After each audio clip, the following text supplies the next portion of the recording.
haleluya haleluya haleluya haleluya erinnya lya mukama lyebazibwe mbalamusizaako nnyo mu linnya erisinga amanya gonna erya mukama waffe yesu kristo mwasuze mutya nebaza katonda ku lwa buli ssekinoomu nebaza mukama abawadde obulamu nebaza katonda abakuumye buli muntu yenna gyali ku bugazi bw'ensi eno. This is morning breakfast. Amakya ga leero tuze n'olunyiriri lwaffe luvudde mu kitabo kya Isaaya 28:18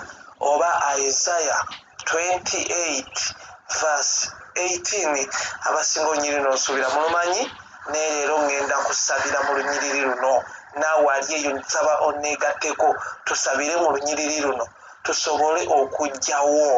ze bayita general curses.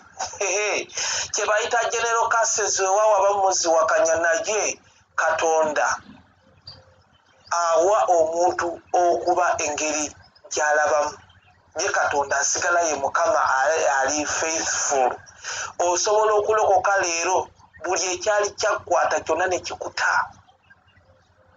ne wabaawo alokoka n'asigalako ekyo kye tuyita general curses nga zijja zimulondoola. abooluganda yesu yebazibwe kye bayita general curses oluusi oyinza okuba tokimanyi nga weetaaga kisa kya katonda ofune okubikkulirwa oba oyingire mu kusaba kuno kwonna ogaye mu kuno kwennyini ti mukama buli ekyali kyakwata kikole kinte ekiva ku bukojja ku busenga gye saamanya ku kye tuyise general curses ekiva ku buzaaliranwa. Sinaba kusomera lunyiri naye mpulira nga neetaaga okusooka okunnyonnyola nnyo ekintu okitegeere. Abooluganda yesu yebazibwe naye nga sinaba kusomera lunyiriri bwe twogera ku general curses kansooke nsoma olunyiriri. olunyiriri lugamba bwe luti n'endagaano gye mwalagaana n'okufa. okitegeera waliwo endagaano gy'olagaana n'okufa nga si ya bwa katonda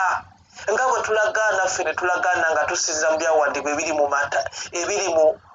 Romans 10:10. eyo endagaano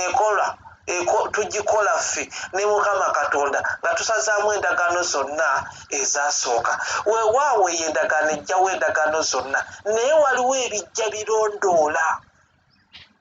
gweobadde okimanyi nti nno ogenda okulagaana eno endagaano ng'onyweza olw'endagaano yasooka okulagaanwa bifo nga tewagiriimu. kansooka ekiddemu kitereeze mangu nti otandika ogenda okola endagaano eno ey'obwakabaka bwa katonda ey'okubeera ne kristo yesu okubeera omulokozi wo eri mu Romans 10:10 nga bifo waliwo endagaano eyakolebwa gy'otaalimu naye ng'ekupuushinga n'ekupuushinga paka olunaku olutuuka n'okola eno eri mu Romans 10:10. naye nga bw'abaawo kansooke nkulaga eyaliwo nga tewagimanya. nnyinza obutasoma lunyiriri luno naye leero njogera ku general curses. njogera ku ndagaano ezo zijja zaakwata abantu ze tugenda okulwanagana nazo leero mu kusaba n'okusiba. mu kusaba kuno okw'okumakya okwa morning breakfast olaba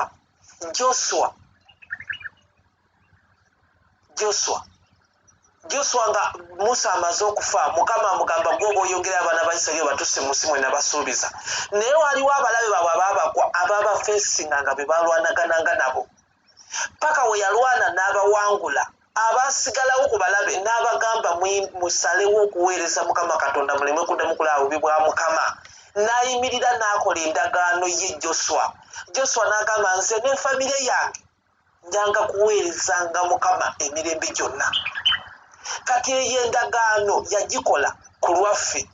kati ffe ejja ng'oluusi tokimanyi nti waliwo endagaano yakolwa Joshua. jjukira Joshua ava mu lineegi ya jjajjaffe Ibulayimu ne Isaaka ne Yakobo naffe mwe twava. kati eyo endagaano abamu we tujja tutambulya nga tetumanyi paka etutuuka mu eno gye tukola eri mu Romans 10:10. kati lwaki nkuleetedde ebiro byonna wakati morning breakfast weewaawo ng'obudde tebumala nti naawe waliyo general curses ekulondoola nga baagikola tomanyi towaliiwo tewabimanya weewaawo okitegeera. kati nga weetaaga okuyimira amaaso ga katonda omugamba mukama ekimala kimala. olaba bwe tukkiriza yesu kristo okubeera omulokozi waffe ebibi byonna ebiri ku bazadde baffe ebitubaddeko bye baakola bivaawo naye waliwo kye tuyita endagaano nga bw'olaba endagaano ya Joswa gye yakola oba Yoswa ng'emuyita abamu mu Bayibuli n'agamba nti nze ne famire yange tuliweereza Mukama kati tosobola kumanya famire ye nga zikulevo kipaka ku nze yalagaana endagaano emyaka gye sibangi bunene buwanvu bwayo na bungi bwajo naye weekanga nti endagaano yansika nentuusa okuba nga nange mpeereza Mukama naye nga sinanga kuweereza Mukama kuba yalagaana nti ye famire ye n'abantu baliweereza Mukama nsooka nenyingiramu egyo endagaano gye tukola wali mu Romans 10:10 ntera nnyo okugamba nti bannayagala okulokoka wanika emikono waggulu yogera bwoti eyo endagaano ne waliwo endagaano yakola jjajjaffe si jjajjaffe rasa eyakolwa Joswa okitegeera so bwe ŋŋamba nti olunyiri lwenyinza obutasoma tumalayo lugamba n'endagaano gye walagaana n'okufa ezo z'endagaano embi abantu ze balagaana n'okufa naye nga tezikoma kubba abaziragaana zigenderamu ne generation yonna erijja okuyitamu eyo yaziragaana wuliriza erijjulukuka erijjulukuka etya ng'oyimidde maaso ga Mukama n'ogamba Mukama nziramu okulagaana endagaano naawe kubanga waliwo abalagaana endagaano ez'okufa gwe towabamanya tebaliiwo tobamanyi wulira olunyiri lweyongerayo so n'okutabagana kwammwe kwe mutabagana n'amagombe tekulinywera olaba famire buli kaseera buli generation etuuka olaba famire buli kaseera mubeeramu abafa accident abafa endwadde ezitategereka abafa nga tebakuze nnyo kumbe waliwo endagaano eyakolwa so kati olunyiri kanuddemu lusome lwonna lugambye nti n'endagaano gye walagaana n'okufa erijjulukuka etya ng'ogisasaamu so n'okutabagana kwammwe bwe mwatabagana n'amagombe tebirinywera ekibonyoobonyo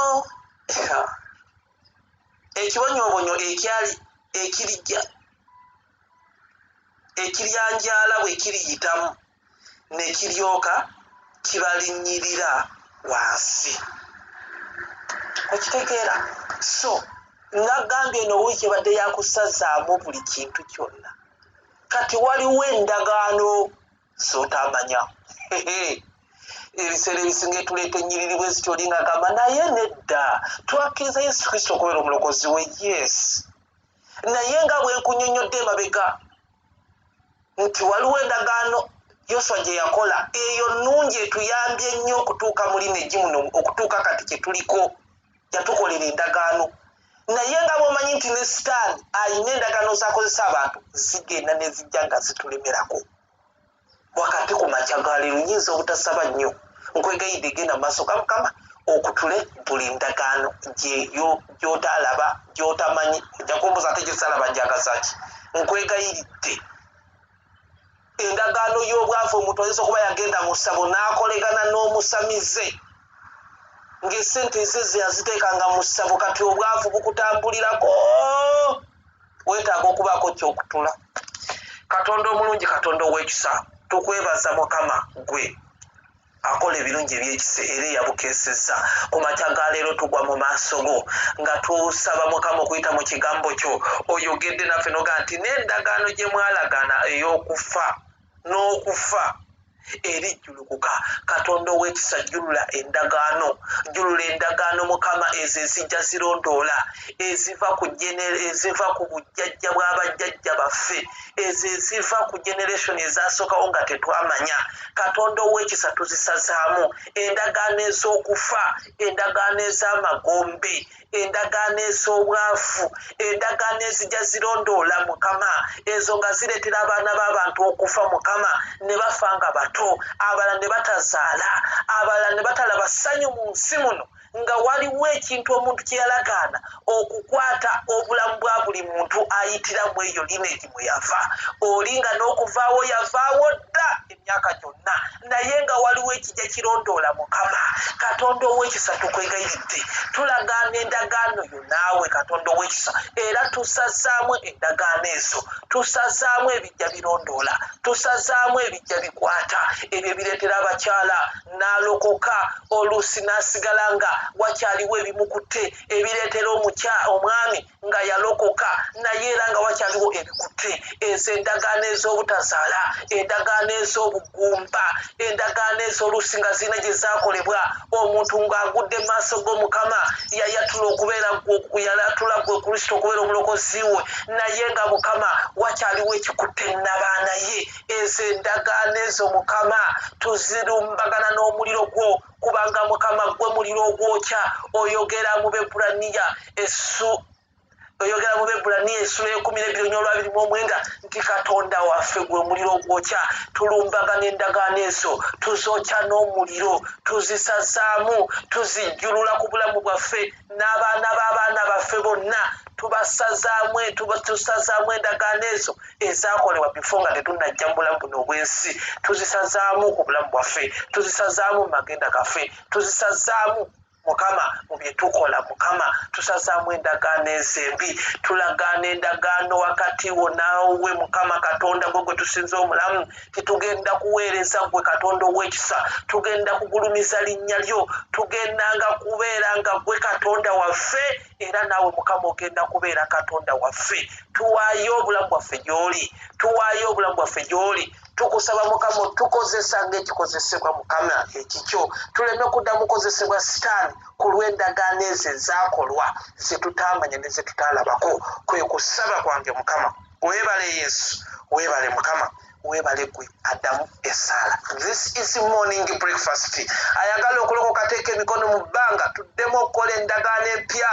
ne mukama katonda waffe n'endagaano ya buwanguzi ng'esazaamu buli kiragaano kyonna eky'omubi sitaani kye yakola eri obulamu bwaffe kye yakola okuyita mu bajjajjaffe abaasooka abo abaakola endagaano n'abantu ababi n'amasitaani ezo endagaano tuzisazeemu gamba nti ayi yesu nzikiriza n'omutima gwange okuweba obutuukirivu era njatula n'akamwa kange nti ndokose amanya gange gano ogogere gamba nti amanya gano gajje mu ndagaano zonna ez'omubi sitaani endagaano ez'okufa amangu endagaano ez'endwadde endagaano ez'obwavu endagaano ez'okusaana ogawandiike mu kitabo ky'omukama eky'obulamu n'omukisa n'okuwangaala azzeemu ebigambo ebyo oli mulokole era gamba nti amiina amiina mukama katonda akunywerese akulabisa omukisa otambule ng'oli freely for all general curses mu linnya lya yesu amiina mukama banjagalire olunaku olulungi Emmanuel.